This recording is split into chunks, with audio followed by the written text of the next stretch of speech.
안녕하세요. 안녕하세요. 피부열의 이재열입니다. 오늘 주제는 이제 울서마지인데요. 울세라와 울서마지. 네. 이게 고유명사는 아닌데 울세라 써마지 같이 하는 거 워낙 사람들이 많이 하다 보니까 울서마지 이래서 좀 고유명사처럼 됐습니다. 제가 제목을 이제 우리 누나는 울서마지를 하고 나면 우리 몇 년이나 누나는? 젊어질까라고 붙였는데 왜 이래요, 진짜로? 뭐 너무 환상을 가질 필요는 없지만 네. 이제 어떻게 좋아지는지 이제 그런 얘기를 좀 가볍게 다룰 거예요.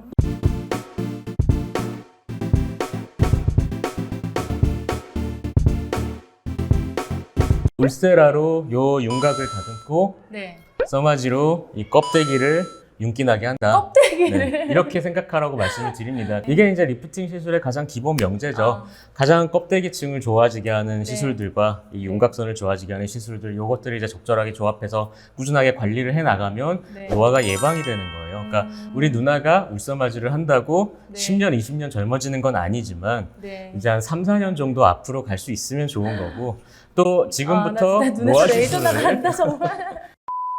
꾸준하게 계속 해주면 우리 누나가 네. 50이 됐을 때 네. 45살 정도로 보일 수 있겠다.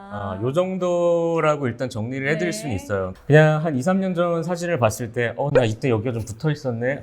이때 나 조금 결이 좀 좋았었네. 이런 게 고민이라고 한다면 네. 울서마지를 그때부터 받으면 좀 도움이 될 네. 것이고 이론적으로 정해진 나이가 있지는 않아요. 근데 30대 한 초반부터는 좀 해볼 수 있는 나이라고 말씀을 드리고 보통 노화 자체는 의학적으로는 25부터 시작된다고는 합니다. 근데 20대 이후에 바로 이 시술을 하는 거에 대해서는 좀 논란이 있을 수 있어요. 그리고 20대가 써마지 원하는 경우에 저는 이제 샷수를 줄이거나 강도를 낮춰요. 너무 세게 받을 필요는 좀 없는 연령대거든요. 20대가 써마지 원한다고 오는 경우는 그냥 나 좀 탄력이 좀 떨어지는 것 같고 뭐 시술을 자주 하고 싶진 않아서 네. 그냥 한 번 하고 끝나는 거 원한다. 써마지 한번 해보고 싶다. 그럴 때는 뭐 해드리기도 합니다. 근데 너무 세게 할 필요는 없죠. 왜냐하면 이런 모든 열을 주는 시술은 네. 열을 줘서 손상을 줬다가 재생되면서 피부가 좋아지는 거거든요. 근데 좀 젊은 나이에서는 그 손상을 주는 것 자체가 좀 안 좋을 수 있지 않나라는 생각을 저는 좀 해요. 그런 연령대에서는 좀 너무 공격적인 시술 혹은 시술 자체를 공격적으로 할 필요가 좀 없다라고는 네. 생각을 합니다. 그래서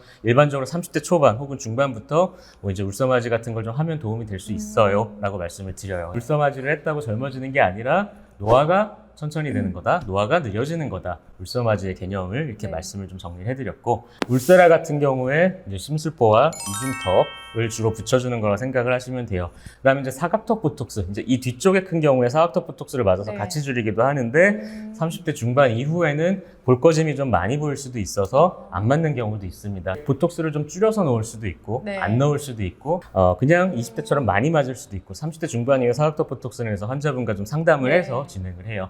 그래서 이 윤곽선 다듬는 거를 하고 그다음에 써마지를 통해서 이마부터 목까지 탄력과 잔주름, 피부 결들을 좀 개선을 해주고 그런 개념이라고 생각하시면 됩니다. 목까지도 다 가능한 거예요? 보통 뭐 쇄골 밑까지 이렇게 진행을 하고요.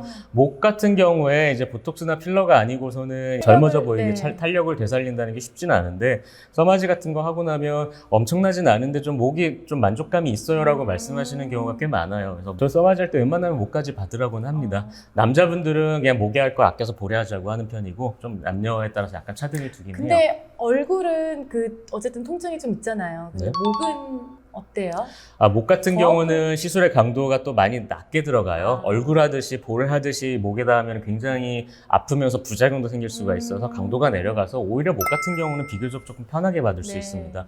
목에 살이 많은 경우는 울세라도 목에 들어가기도 하는데 그럴 때는 이제 얕게 들어가는 팁만 사용해서 저강도를 이제 시술을 해요. 그래서 얼굴보다는 목에 시술할 때 웬만하면 좀 다 견딜만은 해집니다. 사실 40대 이상부터는 저는 필러나 보톡스 혹은 뭐 피부과에서 안 하실 거면 뭐 지방이든 이제 어느 정도의 볼륨에 대한 것도 같이 잡아줘야지 한 번 시술을 했을 때 젊어진 효과를 더 느껴요. 그러니까 그냥 얘를 유지 개념으로 하시겠다고 한다면 그냥 이것만 받아도 문제가 없는데 내가 어떤 시술들을 통해서 젊어지고 싶다면 주사 시술이 사실 필요하고 보통 필러가 위험한 부위는 이마나 미간, 코 이런 데인데 나이가 들면서 많이 꺼지는 데는 이런 볼 부위예요. 턱이라던가. 네, 그래서 네. 이런 부위는 살짝 채워준다고 해도 그래도 시술 위험도가 좀 낮아요. 네. 그러니까 이런 데 대한 볼륨은 너무 걱정하지 마시고 조금씩 소량을 네. 채워보는 걸 한번 시도를 해보셔서 그렇게 손해볼 건 없을 것 같습니다. 그래서 이 시술은 그냥 1년에 한 번 정도 과한 거 하지 않고 네. 뭐 1년에 한 번씩만 관리를 하고 싶다고 한다면 어떻게 보면 그런 분들한테 제일 어울리는 시술일 수는 있어요. 그리고 이제 약간 좀 뭐 디테일하게 들어가면은 이제 울세라 같은 경우에 이제 뭐 정품 팁에 대한 논란이 좀 꽤 많고 네. 써마지 같은 경우는 이제 CPT 때가 좀 정품 팁에 대한 논란이 있어요. 근데 써마지 FLX는 아직까지는 재생 팁이 없습니다. 써마지 FLX 시술을 받았다고 한다면 그냥 정품 팁으로 받는다고 생각하시면 돼요. 영상을 좀 가볍게 찍어봤는데 뭐 궁금하신 점 있으시면 또 제가 워낙 리프팅 촬영을 많이 했다 보니까 좀 너무 간단하게 넘어간 거 아닌가도 싶어요. 그래서 뭐 궁금하신 거 댓글 남겨주시면 또 잘 답변을 해드리겠습니다. 자, 댓글을 남기시기 전에는 자, 구독도 눌러주시고 좋아요도 눌러주시고 네. 댓글을 남겨주시면 감사하겠습니다. 네, 항상 피부열에 구독, 좋아요 부탁드릴게요.